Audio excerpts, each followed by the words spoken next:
when will everybody learn Team Liquid in the late game is apparently scarier than Too Fast, Too Furious, aren't they, Crumbs? But as we get into this next game, we're going to have to look at exactly how Team Liquid took what was a bit more of a chaotic game into something that ends up being a victory on the red side of the map. Cloud9 not able to take it down. And gentlemen, I'm going to start with Yuka because I know we have a lot of team fights that we're going to have to look into where we get to see exactly how Team Liquid are able to manufacture some of their team fighting advantages.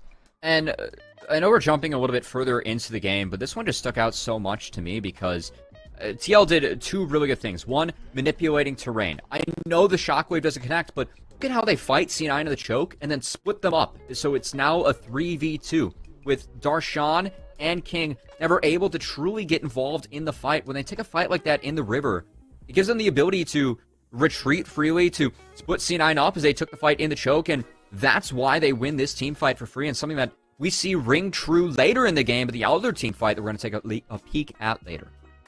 And as we're taking a look as this comes through, we are seeing, it does result in Team Liquid coming out with a small advantage, but we're also seeing a number of different plays that they're making because we praise them for typically being on the same page, but Rebel, as we look at this one, it feels a little bit disjointed as to how they're actually trying to play this. Yeah, I mean, Armeo was kind of stuck in the pit. I made the comment in the beginning of everything that the Baron was so low, it's really difficult to just, immediately turn because you know that C9 can capitalize by stealing it, and I think that was part of the issue, that, that little bit of stalling was what caused King to be able to catch out Armeo to begin with inside of that fight, and it's what led to them kind of getting picked apart. The first real fight loss over the course of the entire game, the entire series thus far here for the side of Team Liquid, and provided quite a bit of advantage for C9 to capitalize on. And this play that we're seeing now, this is the back half of the gambit that TL took that paid off and ultimately turned the game back in their favor, where they gave up that Cloud Dragon to gank Copy in the top side, get this 5v4 where they're pretty much forced to go for the Baron at this point. This was the only option they had. This was the gambit that they took by going for Copy, giving up that Cloud Soul.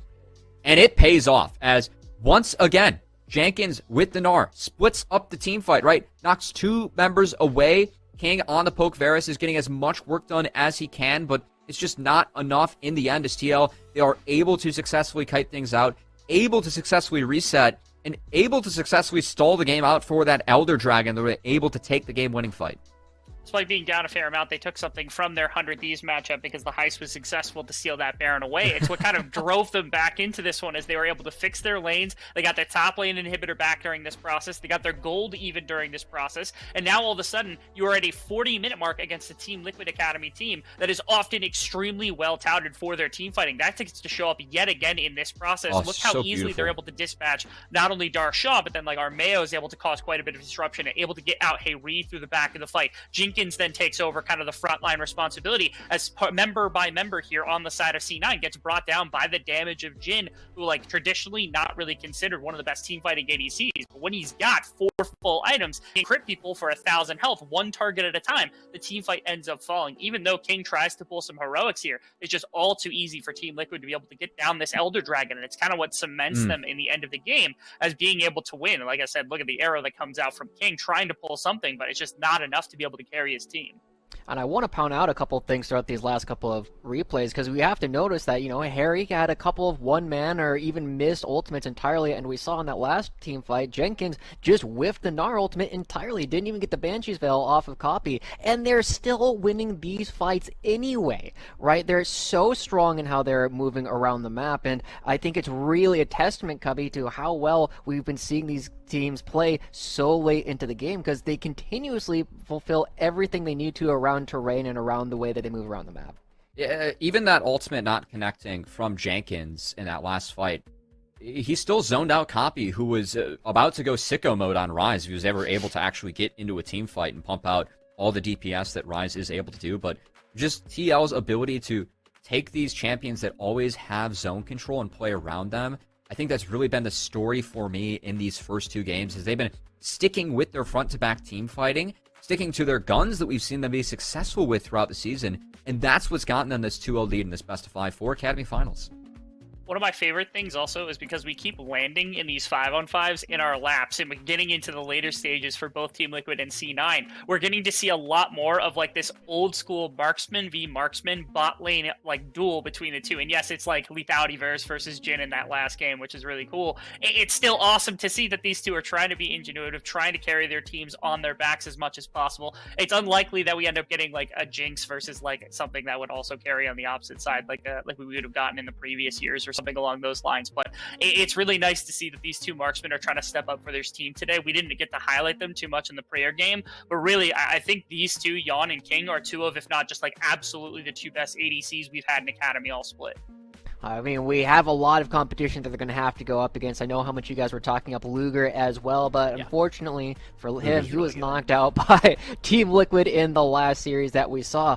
But we're also getting some interesting word from production. One, Cloud9 are going to be remaining on blue side, where they have chosen that for the second game in a row. And hey, you know, they had a 74% win rate before the day started. Right now, it's only about 50%. But also, Team Liquid are going to be transitioning their top laner away from Jenkins, Rebel Fox. Instead, they're going to be putting in Dokla. Yeah, Dokla stepped in when Jenkins stepped up to the primary roster at the beginning of the split, which I think was a really important thing. Is like they needed to find somebody. He stepped in off of Wildcard Red, who was the first team to qualify out of Amateur, and he did a fantastic job quickly adapting to the system, quickly becoming somebody they could rely on to put actual like resources and carry games for them. And yes, Jenkins has stepped into the spot, kind of reclaimed his spot back as the split has kind of come to an end. But Dokla was still having really good performances when he was on the team. And so in this one, the question of, all right, why are they putting in Dokla over Jenkins? Is it stage time? Is it because they have a specific game plan? I know Cubby has a preferred opinion, but I don't think this impacts too much. This team was able to bring in a new top and a new jungle without really missing a beat, still taking the number 2 slot away. There's a reason why they were able to be so touted as flexible throughout the split, is having these two players come in on a whim. And when it comes to maybe more of the reasons why we're going to see Dokla in this one, I really look at the champion pool of Dokla. 2 most played throughout his time with Wildcard Red and Proving Grounds and Team Liquid Academy in the Academy regular season split. They are Renekton and Jace. Those are 2 champions that are not played by Jenkins at all, has not touched them in the summer split of Academy or LCS. So this could possibly be the reason, possibly be a different strategy. I know that Dokla also does carry some pocket marksmen in his back pocket in case he wants to rival one of those of Darshan. So I think this might actually change things up for TL, and if you have a Jace or have a Renekton, that becomes a lane that you want to attack. So while Jenkins is usually left to his own devices, Dokla does require support, and those champions do require support as well. So we might actually see a change up from TL as maybe they're shifting to go a little bit more aggressive. Well, there's also a little bit more that we have to look into in terms of how it changes how they play. Yes, it's going to require a little bit more attention from Romeo in the top lane, and also probably some Surenfire coming up there as well. But, Dean, we've definitely been seeing Dokla historically been much more of a split pusher, right? He oftentimes is the guy who's going to be in the side lanes, and while we've been lauding Team Liquid for their team fighting, do you think this is going to be affecting how they play later in the game? I think it does change a bit of dynamic. First off, I think Dope is somebody who pulls resources really well. If they want to play more to their early game and try to combat C9, I think it is better to have Dokla in versus Jenkins if you think about like stylistically what's going to happen. So my expectation is that they do want to try to play into some of the early game, try to prevent C9 from adapting quickly into the team fighting and trying to figure out exactly like writing the page onto what is the 5-on-5, because that last game could have very easily gone to C9 on one solid fight that had come through in their favor. That could have been flop back. So maybe this is Team Liquid saying, hey, we need to try something a little bit different, even though we have really been able to rely on the 5-on-5. We've had some really close games that could have easily knocked us out at any point, even 100 Thieves series, and then in this one as well. The other thing, I actually wanted to point this out really quickly. We have seen 2 games in a row where both Kennen has been banned, and then also another champion. It's blanking in my brain right now, who Camille. Jenkins also plays. Yeah, Ken and Camille. Yeah, Ken and Camille have been just perma-banned, and then it was Gangplank also. So 2 champions, both of which that aren't really well known for Dokla. That does open up some potential picks that can come through from C9. They don't have to ban those anymore that Jenkins isn't back in. And I think that this also might be a read on C9, because when we look at the flip side, we're seeing a lot of the praises of TL, and rightfully so, as they do find themselves up 2-0 in this series. But C9's been straying from the formula that we've seen them use to win games a lot of this split. Their go-to strat in the regular season, it was playing things like Set, like Lucian mid, pairing that with AP magic damage junglers for Surenfire. and running the map early, winning in the first 15 minutes of the game, winning at the first mythic items. And with this shift from C9 playing this Viego, I haven't really seen it from them. And I'm curious to see if they actually go back to comfort, go back to their bread and butter, and try and get Surenfire something like a Diana where he is 8-2 in 10 plays on Diana this split, and we haven't seen it yet in this series. This might be the perfect time for him to go back to something that has given C9 a lot of success and pull that out against Team Liquid is then you find 3 wins in a row. All right, well, as we're getting ready to throw a draft, Rebel, I have one important question for you, because Cubby and I were both looking at Team Liquid a little bit. You were looking at Cloud9 at 3-2, if I remember correctly. Did that change your mind? Do I? Yes. Will I? No. Sorry. No? I can't change a prediction now. I have faith. The graphic was No. Here's my only thing. I want to see Copy get more involved. I really want to see him break out of mid lane and start making some impact inside the jungle. I think that's really the key to success that C9's been able to bank on previously. Well, there you go. I respect the consistency here, Rebel, but we have match point on the line right now for Team Liquid over Cloud9 in Academy Worlds. This might be our last game of the day, ladies and gentlemen, and so now to take you to the call, we're going to give it to Rafa and Crumbs. Thank you, Josh. And I just want you to know, Rebel, I want 5 games to exist. I don't want the series to end right here, right now. I know Team Liquid fans would definitely like the series just to go game 3, 3-0, boom, bada bing, bap. Team Liquid win Academy World Finals, job's done. But for Cloud9 fans and anyone that just wants a lot of action-packed League of Legends, we need 3 more games here, Crumbs. We need 3 more games for an action-packed day, and Cloud9 need to change things up to do so. Because right now, what they have been trying just isn't working. That second game was their closest shot, but it felt like it was Team Liquid giving it back to them. So how do they come back? Well, I think taking advantage of that 74%, a little bit lower now, 72 probably percent win rate on blue side for Cloud9 is a start. So maybe they like what went down on that side. And I think going all in on team fighting should be the way that Cloud9 wins. Is Team Liquid is playing that game. 2 games already. That's how they play. Their matchup against 100 Thieves, they played to team fight. They played for that mid to late game group 5v5. Cloud9 is not getting the advantages they need in the laning phase. So go even stronger in the team fight department. That's what I would like to see. And Team Liquid are sending in Dokla in Game 3. So Cloud9 Academy, look at this, and you already see that the ban phase is saying, well, if it's Jenkins is gone, we don't need to worry about banning Gangplank and Kennen anymore. Dokla giving a little bit of a little shout-out, maybe to Jenkins, or just a little threat saying, hey, just because you don't ban Kennen away from Jenkins doesn't mean I can't play it as well. Right. It could be that Dokla's got the same champion pool, but I also think it could be a curveball, right? I thought that Jenkins was having some pretty good games, but here on red side, if they feel like Darshan hasn't been playing as well as he typically is, then throwing in Dokla here as a new player, knowing what champions Darshan is playing right now, could be the recipe that Team Liquid needs to just put C9 in the dirt. And they're going with a throwback. This was the 2 picks they had in Game 1. The GP with the Trundle. There's no Lucian now, so Darshan can't even take that matchup. And unless they lock in the top lane right now, Team Liquid's not going to be able to ban out what he wants to play into the Gangplank, making this matchup much harder. So Team Liquid, taking advantage of the lack of bans top, is now striking top.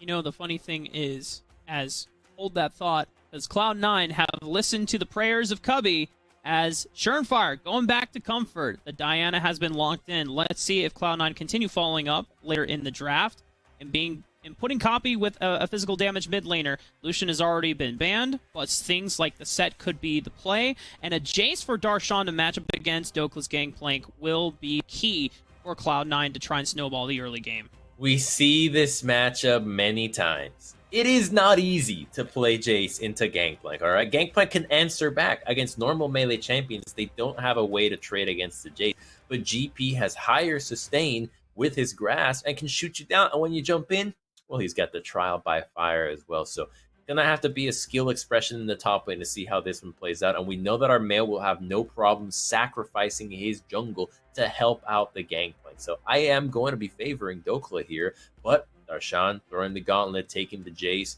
into a new matchup, unlike the AD carry department, which was a really fun one last game, Raf. I don't know about Yeah. you, but I really enjoyed how King played the Varus, and then Yeon on the Jhin was very effective, keeping himself back, surviving and healing up with the Bloodline to take the poke and still be relevant in the fight. So I like that both teams felt that their second game of AD carries was a good one, and they want to repeat it. I mean, the one-on-ones that we had from Varus and Jin was kind of sick. And Team Liquid already reading the comfort pick of Shermfire locking in Diana usually means that a physical damage mid laner is needed for copy. As Cloud9 said in one of their wins during the regular season near the end, they called a copy the CEO of Set, as it seemed like no other mid laner was having quite the prowess on that champion as Copy did. They're taking away that pick and the Aurelia as well, trying to limit the amount of physical damage mid laners that Copy can go to. At this point, you're looking at things like the Lee Sin. And it didn't work that well in game one, right? So they know what they can get from the Lee. They can have counter pick for the mid lane as well. So Team Liquid is okay with what Copy wants to play when it comes to Lee or any other champion in the mid lane. A Renekton would be wild if he wants to go that direction. I don't think this is now the angle to go for that. You already have a lot of physical damage, and it's very pokey on the side of Cloud9. You've got Shock Blast and the Varus Piercing Arrow. So there is a ton of poke already for Team Liquid. So I think for Cloud9 rather. So if Team Liquid wants to answer with something, I think it has to be team fight and a way to engage back. Azir fills that role a bit better than the Orianna here. Orianna with the Xin made sense, but Azir can now go in by himself and assist the engage tools. And Cloud9 have a lot of poke on their side, although the Yon can all look to outrange with the curtain call. Between Varus and Jace for the mid game, you can set up, but you also need ways to be able to make that siege even possible in the first place. You're going to need either some ways to strongly disengage fights, which Copy is going to index in with this Victor. You can always throw down the gravity zone to try and dissuade Team Liquid from being able to follow up or look for a pick. Question is, what does Isles pair with Varus? I think you got to go with a tank support. I mean, I think a Braum could even be okay because you can poke and win. Now, the problem is it's just going to make your composition so weird. It really is weird because you want to kite back. Victor wants to kite. Jace wants to kite. Braum wants, Varus wants to kite. What does Diana do? All right, Diana wants to all in. So you're giving Shermfire comfort, but now that comfort and the way the champion plays is out of sync with the way the composition works. And our Mayo throws down another pick that crushed 100 Thieves. The Flipper route, the Trundle Flex into the bottom lane, because now you can sap the Braum. You know they're just trying to farm. And now, you know what I love about this, Rafa? You got two globals. You now have two globals, and guess what? This obliterates Jace, all right? Level 6 Nocturne with a Gangplank against Jace is a nightmare. So they're still going to play towards the top side. It's just instead of having to sacrifice the early game, he power farms to 6, and now Jace just cannot do a thing. He can't even punt him back because the spell shield is there. This is all about crushing top lane. And it's not like that Shermfire can reliably assist Darshan in stacked wave dives early on into the game because neither of them really bring crown control to setting that up easily on the Dokla.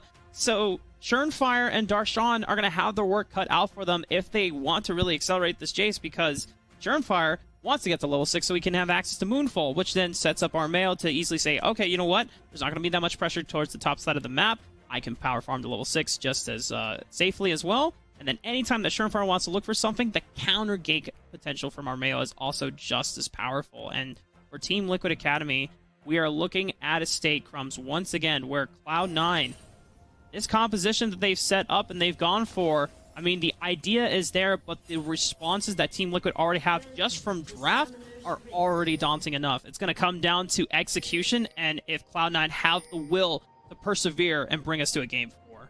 You're right, because it feels to me that Cloud9 has finally figured out where they needed to go.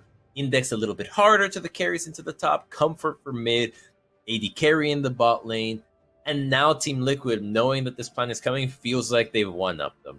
I really like what I'm seeing out of TL right now. I think the lanes are going to play out well. It's just going to have to be what happens before Armeo is level 6, because I think that will really determine where this matchup goes. If the Nocturne can safely farm or even finds action before 6, and starts to get the ball rolling, that is going to be so scary for Cloud9 because it's not just that the Jace matchup is a good one. Only Braum has a mobility spell on Cloud9.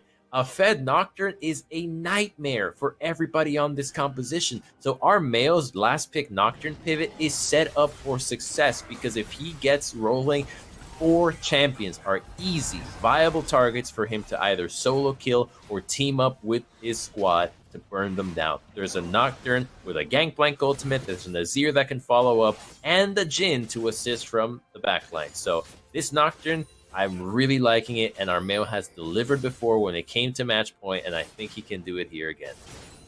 I think when it comes down to the early parts of the game, we already know that Armeo and Surenfire just want to power farm, and it's not going to be easy for them to actually affect any of these lanes in the earliest parts of the game because they don't have reliable crowd control to set up as easily. Armeo can get in range for a tether for the fear, but Surenfire on the flip side, he just has damage and slight amount of mobility. So really, if we see any early action, it's going to be from the top lane and or the bottom lane, depending on how aggressive these lanes can be. Those little bits of trading that miss for the Gangplank, or for the Jace rather, are a pretty big deal. That Shockwave landing could have meant that Gangplank is now in a much worse position since he's already out of charges on his flash. So it's those little advantages that every single trade ends up meaning in this matchup. Gangplank versus Jace is not easy, and so now both sides have traded every single bit of healing. They only have their biscuits left, and the junglers are pathing up. Let's see if Armeo smells blood in the water and wants to path top to try to go for a kill, because Surenfire has gone for the full clear, so he's not going to make it. And the gate is down. Oh, I think Darshan is dead. He's going to have to pop flash. Dodges out on the Path of Darkness, but the fear is still going to connect before he punts him away. Flash from Dokla commits. Flash from Armeo is also trying to commit. One more Path of Darkness ensures that first blood goes over to Team Liquid. He lives, but he has to get out. There's 4 seconds on the TP from Darshan, so Surenfire could flash in and kill him. There it is. Hey, like you're a jungler at once or something, Cross. You know the path.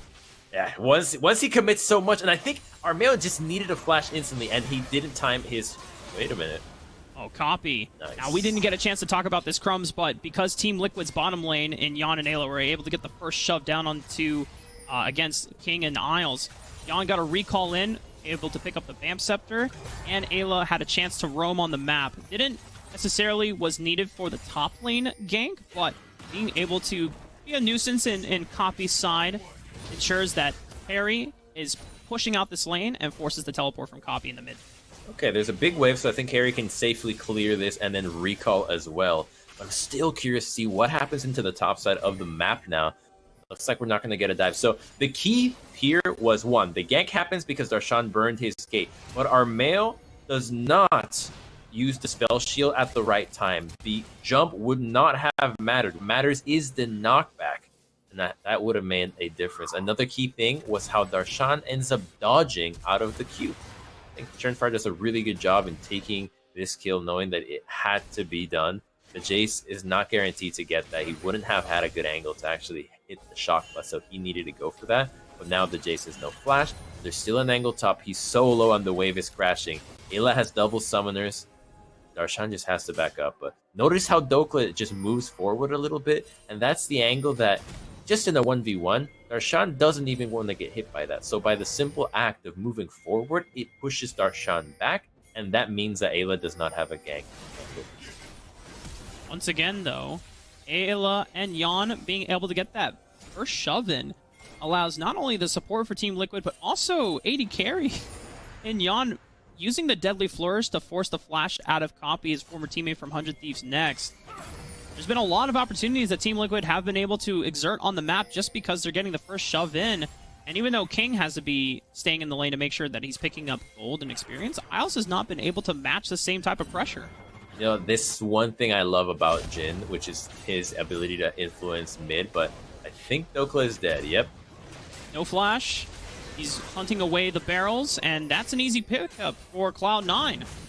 The jungler is in the bot side, and the wave was crashing. He's just trying to make sure that he can reset that, but now Cloud9 is going to fast push this and make sure that he gets denied a little bit of CS, or at least reset the wave evenly. But I want to go back to the point of Jhin, because I think that this pick offers so much when it comes to influencing other lanes. And Team Liquid is a team, in general, LCS or Academy, known for just leaving the lane and helping the rest of the map, especially the mid lane.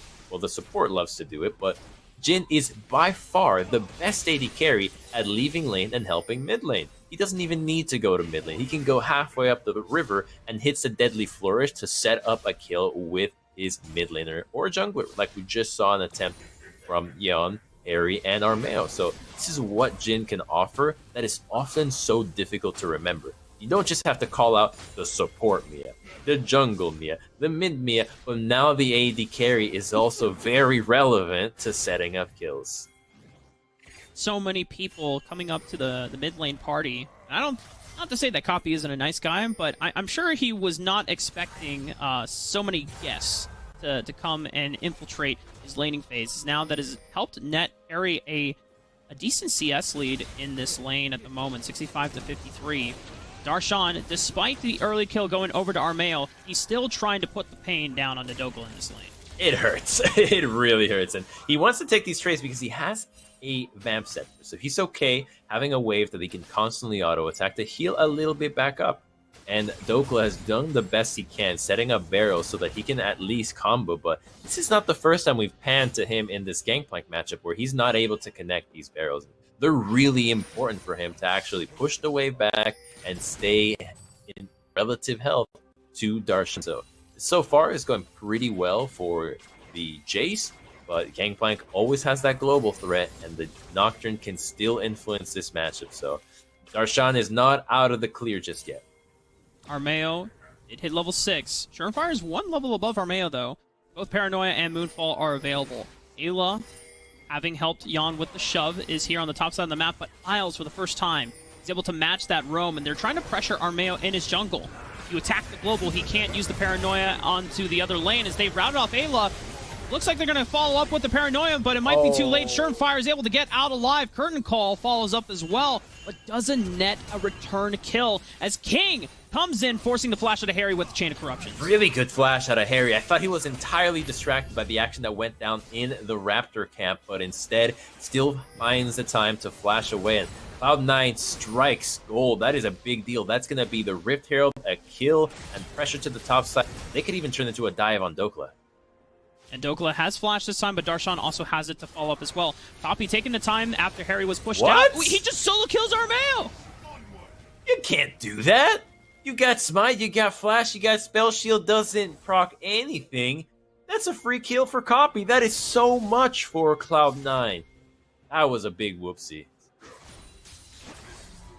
Alright, it's 9 minutes into the game. The game isn't concluded yet, Crumbs, but I'm just saying... 0-2. Cloud9 are in their comfort zone. Down 0-2, they came back against Evil Geniuses. Full 5 games against FlyQuest, they still came out on top. Cloud9, they are not going down without a fight. And Team Liquid, it's a huge break away from the calm, cool, collected gameplay we saw from Prior's games 1 and 2. We're going to have to see if Team Liquid are able to bring it back in. Dying 1v1 in the jungle is not cool. That's for sure. But you got Nocturne Ultimate coming back up soon, and it's a shame that that first Ultimate did not net a kill. That would have really started to swing things in the favor of Team Liquid. And I think the big thing was that Harry's Ultimate probably needed to go the other way. But at the end of the day, they are still with an Azir. You still have a game plan. You can still farm, and you're going to have a strong team fight. But Cloud9, if this Jace and Victor start getting the ball rolling, it really won't matter. They can just use their spells and poke you out before you even have a chance to walk up to an objective. Something to note as well, Crumbs. Every single game that Cloud9 have played, despite being losses, Surenfire has always had a lead onto Armeo. He's always been able to pick up either First Blood or one of the first few kills of the game. In the Viego, they couldn't translate that success, but on something like a Diana, I know that the composition and doesn't match up stylistically with the kite back and the poke that you have from the rest of your damage dealers, but if Surenfire can look for picks and start accelerating the gold lead, then maybe you don't even have to worry about those team fights. You can just start pushing and choking Team Liquid out of the map. Oh, and he's really accelerated right now. This Diana is very fed. More farm, more gold, completed item already. plates for everybody else. He can move across the map and threaten dives, threaten Armeo by himself. Right, Armeo can't fight him 1v1, so it's looking really good for Turnfire on this comfort pick, and it shows us why it was selected, why the Diana was key. Now, I think what really needs to matter is get that stopwatch, because otherwise, with a composition that isn't geared towards the dive, she won't have any dive buddies. They'll help from afar with damage, but you need to stay alive. And so once that stopwatch comes through, now she can really start to push her advantage without giving any gold back. And it's another Cloud Soul from, I don't know how that happened, but the RNG is spinning towards the Wind Dragons this series so far. And more Moonfalls, more Chain of Corruptions, more Glacial Fissures, more Chaos Storms. But also, it means more Cannon Barrages and more Paranoias as well. All powerful ultimates that can be used for either team's use. Both have equalized as 1 dragon apiece, which means that we could get 3 Cloud Dragons into a Cloud Soul for either team. And at this point in time, Cloud9 still have the advantage thanks to Copy and Surnfire having been massively accelerated and reaching first Mythics, and King also going for Umbral Glaive as well, looking to step up the tempo so that Cloud9 can push. He's rebuilding the same items that last game netted an almost win for him. And frankly, he had an incredible vision score, which I think really helped out Cloud9 in being able to land those critical arrows. So I'm slowly warming up to this build from the Varus, and I think the damage that he dealt was a really tall sign for it. But now Team Liquid's grouped up as 4 to try to defend this. They have Cannon Barrage, though, so Cloud9 need to know that despite the Jace having a TP, Gangplank can always offer more in these circumstances. So without any vision, they let the red buff steal go through. They know this is not the end of the world. A single red buff doesn't mean anything. When Copy gets to walk into the jungle and take the red and the kill, they already know they have had the advantage, and they still hold it with a 2,000 gold. Darshan having a decent lead against Dokla at this point in time. Hasn't completed the Mythic yet, as going for the tier just to try and start getting that Muramana ready to stack once he's able to work towards the second item. Dokla, sitting on a Sheen, is able to answer somewhat back, but Darshan taking this time to look for vision control on the top side of the map. The Rift Herald isn't spawning for a couple more minutes, but you already see the rest of the Cloud9 members are ready to set up for topside control now that there's no longer a dragon to contest on the bottom side of the map. They know that the red buff is spawning, and critically on the minimap, we just saw Darshan stop Dokla's base. So the Gangplank has to stay. He's low health, low resources, and won't be able to assist Team Liquid when it comes to this fight. Low health means that he can't fight and use the ultimate as well. So Cloud9 going for the red buff steal, and I don't think that Team Liquid can realistically fight this. They have to give this up, or else they'll die. And they have all 4 members rotating and pushing back. Make sure that Surnfire can get this steal down, and Dokla has to back off. They can ping-pong this red buff steal into a top lane turret as well. A lot of map control being secured by Cloud9. The Herald is going to be available as well in a little bit, so they can still use the efforts that they put into the top side to get some vision, to crash some waves, to turn it into a Rift Herald that they'll have some vision and setup for. So there's still options for Cloud9 to get more out of this single play. Question is, what does TL get spawns? He's going to get stunned. Oh, no. Oh, but Copy able to turn things around on Armeo's head thanks to the stopwatch investment. Armeo doesn't have enough follow-up from the rest of his teammates because King is there waiting in wings en route to bot lane as well. They got another kill for themselves. That is just not how you want to be playing this Nocturne right now. Armeo knows this. He is a Nocturne player. He's had many successful games, but falling behind, he just doesn't have enough damage to burst down these squishies by himself. He needs the team, and that's what's been tough, because wherever TL has allies that can set him up, well, that's where Cloud9 already has members, and the Nocturne is just not finding those opportunities. I think that he also probably didn't check the itemization. There's a stopwatch on Victor, there is one on the Diana, there's even one onto the Braum. At least he didn't use the ultimate so he can look for a play again, but he's falling further and further behind. Already 40 CS behind Surnfire. It's an unforced error as well, right? You're thinking that you have the advantageous route off of the pick. And Surnfire now is able to exact his wrath onto Dokla, who had just burned Flash, Fire burning him down before popping the Moonfall, and good night, Dokla. Really well played. Fire looks so good on the Diana. When he has these comfort champions, mechanically, the locations where he's at, he looks like he is just on form. A different player when he has these kinds of picks. So looks like Cloud9 has really found the formula that works for them. It worked for them in the past, and getting accelerated when you have a poke composition is just a recipe for success. The Varus is going to hurt. Jace now has a lot of gold, and that'll allow them to set up for these next objectives really well. And it'll also force Team Liquid to not think about going for early Barons. You just can't. You will have an Azir who will do plenty of damage to that objective, but you get hit from Lethality Varus and Jace from afar, your chances of doing that are null. Darshan might be routed off, though, getting exhausted, and the pillar interrupts his path, but Darshan stays calm, cool, and collected. Doesn't burn any summoner spells, and now not only the success is not there for Team Liquid for the pick, Ayla also burning exhaust. That's a powerful tool that could have mitigated a potential Diana diving into the face of your AD carry that won't be available for the next couple of minutes. Well, I don't even know if Team Liquid want to fight in these next couple of minutes. They are just in a pretty dire position. The gold lead is slowly getting ahead of them, right? Cloud9 is building an advantage. Team Liquid is getting farmed, but I think the way that the compositions are going to play out for Cloud9 are just geared to be in their favor. If their skill shot accuracy is on point, there's not a lot that Team Liquid can do because their combo to engage is so specific. There's no guaranteed hard CC. And when you don't have a point and click that instantly catches the enemy, it leaves C9's members with an opportunity to outplay every time. That makes for exciting fights, that's for sure, though, because when Harry goes in, they can flash out, the fear has to tether, the pillar isn't quite a stun, so Team Liquid needs to execute really well on these fights if they want to come back. Mythics have finally come online for almost every single member of Team Liquid save for Ayla, but for their carries, it's a huge breakpoint to ensure that they have at least some combat stats that can fight back against Cloud9, who are starting to come into their stride with this mid-game, with this push. Fire looking to Yawn. Remember we talked about Yawn being a potential target? Fire looking to lock him down, burns the flash. Fire doesn't commit his own to maintain that summoner advantage for the next pick.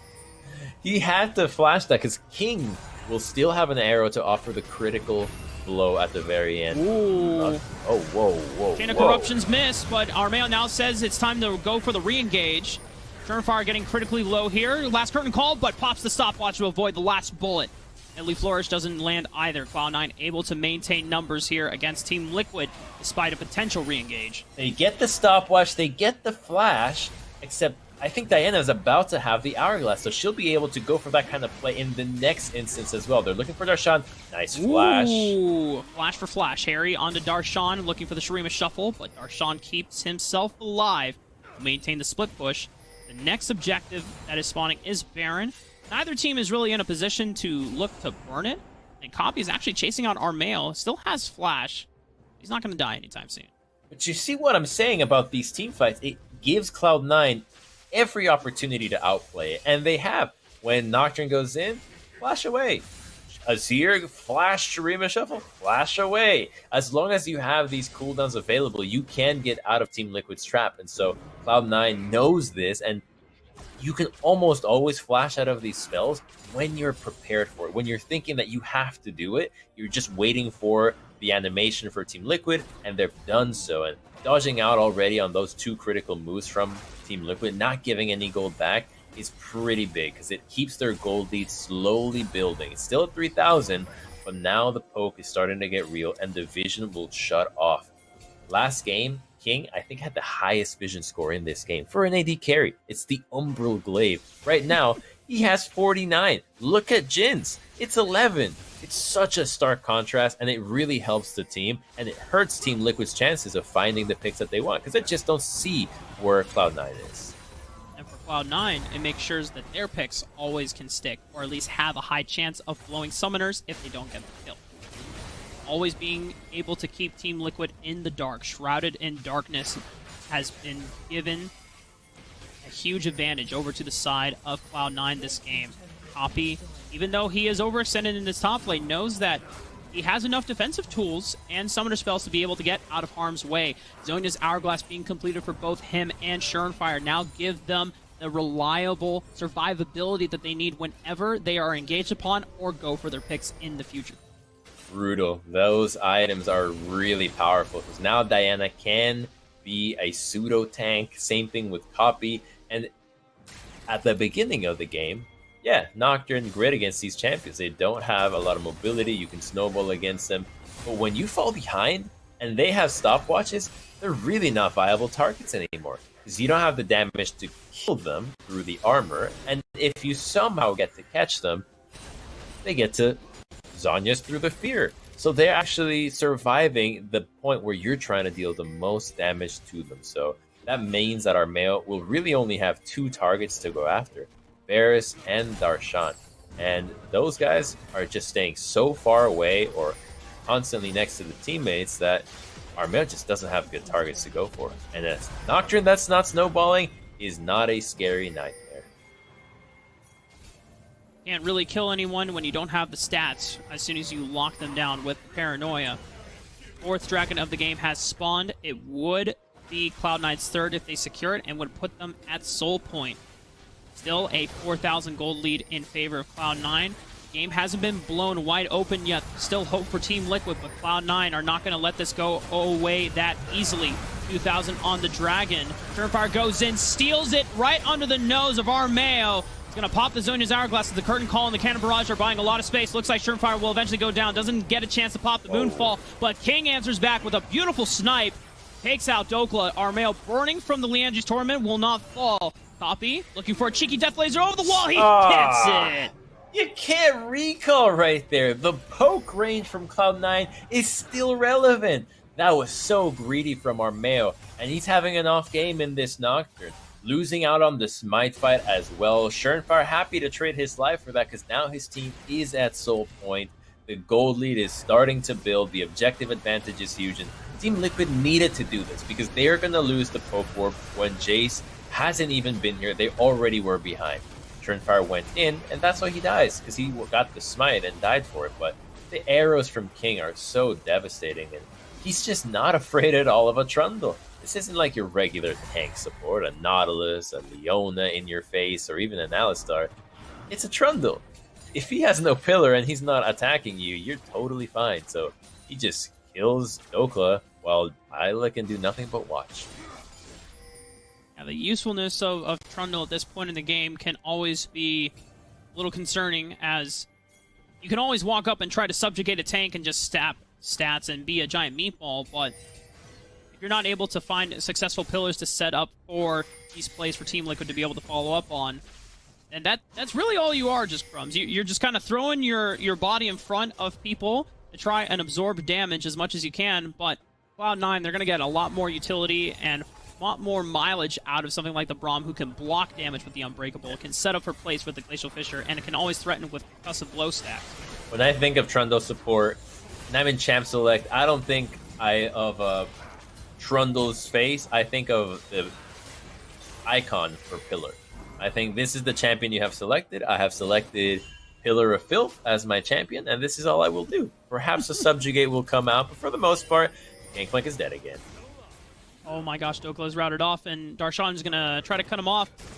I mean, if you expend Harry Teleport over onto one of the barrels, maybe you can turn around, but now with Surenfire, this will surely be an easy pickup for Cloud9 once again, but now they're gonna look to turn the tides of battle. Copy is gonna get engaged upon with this Curtain Call and Paranoia combo, but once again, there's not enough damage to follow up on the engage, and the return damage is just too massive for Team Liquid to contain. Now they can go for Baron. They have a lot of damage here. Jungler is on the way, but Nocturne is dead with no flash, no way out.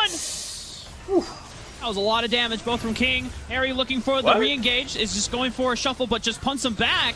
And now Surenfire is here to be able to capitalize on Harry not having flash. And now, surely, with 3 members gone, I imagine this is Baron for Cloud9. All right, I like that, at least that Cloud9 has shown a better look, because what tragedy would it have been for this team to go out 0-3 in the finals? They are looking entirely revitalized here. Only Dokla... No, Surenfire has been on point. Surenfire has been on point with his smites. Diana is his pick, secures the smite, and now they are so comfortable in this game. They know that Team Liquid doesn't have any options. I like just the stark contrast of I'm panicking, imagining the worst scenario possible. We're like, man, Rafa, you just need to take a chill pill. Surnefire has been stealing the Barons away from Garmeo. There's no need to worry about this. You know what happens is, when you're the teammate of your jungler, if as a teammate you don't doubt you're doubting your jungler, he's gonna miss the smite. When you have full confidence in him, like, you got this, dude. You got the smite. You can do it. We've seen you do it. This is your pick. When you build him up, then he gets more smites than he normally should. So as a teammate, it doesn't even matter if you think he's bad at smites. You just gotta back him up. Now, Crumbs being the unofficial 6th supporting member of Surnefire, backing him up on the smite. Now Baron on their side. It is an 8,000 gold lead for Cloud9. We have not reached the point of no return with 10,000, but at this point, Cloud9 are feeling all the confidence in the world to just rain down destruction and take out the remaining structures of Team Liquid. Jan already having to burn the cleanse away from the Chain of Corruptions, as Surnefire will fall up for the Moonfall. It's just a buy time for Cloud9 to take out this inhibitor turret and will force Team Liquid away from the defense of their base. All right, Team Liquid just cannot fight. C9 really threatening to end it right here if they get a few picks, but Team Liquid just backs off. They know that Cloud9 doesn't want to go for that commitment. Their advantage is so large, the win is almost secured. They just have to put in that little extra work. They've got the soul available right now. They can use the empowered recall here to get back on the map sooner, and with this, it means that Team Liquid will definitely not get the engage they want. They're even faster now. They're having such a hard time getting onto them in the first place. It's going to be near impossible now. Team Liquid, they're going to try to do their best in being able to fend off the members of Cloud9. But I imagine, looking into this series, Team Liquid potentially talking about next game. Cloud9 are definitely looking forward to Game 4 with such a huge advantage on their side. You have almost 4 items for both Copy and King. Surnefire also looking for a 4th item as well after completing Void Staff for his 3rd. Darshan so incredibly strong as well. I mean, there's so much damage that can be pumped out from Cloud9, and already the middle inhibitor being exposed. Cloud9 have so many options to play for. The poke is the scariest one, I think. Dude. Like, it is so nasty. I'm already thinking ahead. Game 3, what is Team Liquid looking to do? And I think King's Varus has just been so filthy. Yeah, it lost the second game, but there is so much damage coming out from this man. And the vision score, I think, is the silent victor for him. 90 vision score. He's got higher vision score than his support right now. That's actually insane. I didn't even notice that before. I remember you calling out the 49 vision core earlier in the game, but 92? What? Like, this just prevents so much vision control from Team Liquid, keeps them always in the darkness, and it makes it so scary for them to even try and approach into the jungle, into these choke points, where they can try and fight back to look for potential flanks or denial of flanks. But if the vision in the jungle is always prevented from you, then there's no way that you can get around to prevent the siege and poke that is coming out so strongly from Cloud9. Ah, look, this is why it's so high. He's got Ghost Ward as well, so it kills a ward, it gets one in return. So he's just been eliminating vision and setting up for his own team to see. So pulling in double duty, and if he can afford to go these runes, these items, and still do so much damage, I think we have a problem. Oh my god. Darshan in the face of Armeo, knowing he has paranoia, says, I don't give a damn what you can do, man. I'm gonna kill Jan right in front of you if I can. Poke even lands. That was through creeps. That even hit Harry for 411 right there. Oh, man. Yeah, Team Liquid is just not having it this game. And there it is. Just under 10,000 for Cloud9 in terms of the gold advantage. Team Liquid, they aren't giving up. Even this game looks pretty doomed for them. They are still trying their best to stall out the game as much as they can. And when you have the likes of a Gangplank and Azir, you actually do have ways of being able to stall.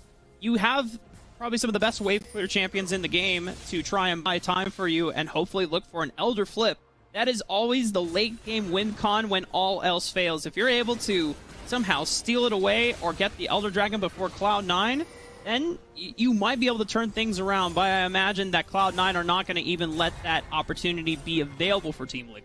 Yeah, Cloud9 does not need Baron, does not need Elder. They don't need any of these objectives. So what they want is from Team Liquid to come out of the base and then for them to team fight, because it's hard for this comp to actually engage, to dive and overcommit, because that would be the opportunity for them to potentially throw the game if they're out of sync in that instance. So they want to use the Baron and the Dragon to get Team Liquid outside for an easier fight that will have less consequence, and then end the game right there. Because if they get Baron, if they get Elder, it is still over. So Team Liquid have to respond to this, because you know that an arrow from King with a Shock Blast from Darshan and the Elder burn and execute is instant death for 4 out of 5 Team Liquid members.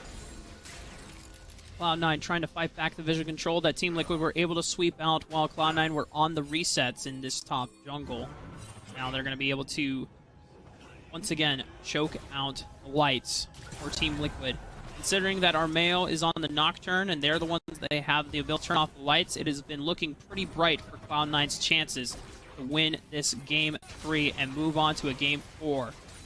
Team Liquid, they're doing all that they can, but Cloud9 are already going to start up the Baron and see if they can sneak it under the noses of Team Liquid.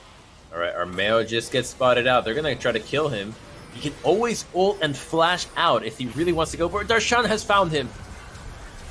Oh, wait, Cannon Barrage. Armeo gonna get burned down, though. No Jungle Smite available, but Cloud9 have to ditch the Baron, as Surnfire was getting critically low thanks to the efforts of the Cannon Barrage and the Curtain Call from both Yon and Dokla. But Sharshan might have been able to find a flank. Shock Blast does not land for the poke.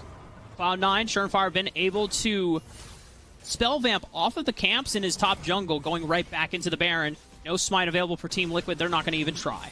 Really smartly done by Darshan. He knows that the only hope for Team Liquid is that Baron steal, and they even get the paranoia out of Armeo, so there's no chance of trying to get a pick before the next setup. Even if they had lost that, they can't catch anybody on the resets from C9, so all it takes for them is now to reset, to crash the waves, push together, and then end the game. Oakland can't handle these two. He'll get popped as well. He's got a barrel damage, and yeah, that's what we expected. Dokla was trying to go for a make-or-break play, but just does not have enough damage. And look at the poke that's coming out! Both the Piercing Arrow and the Shock Blast. Ayla and Yon have been routed, has burned both summoners, but it's for nothing, Crumbs. Team Liquid, one game is all it takes for Cloud9 to re-find their momentum, as now they have routed off all members of Team Liquid, and we have a series. We're potentially going the distance. Cloud9 are going to equalize Game 3 and take us to Game 4. This was a stomp, bruh. 17-2.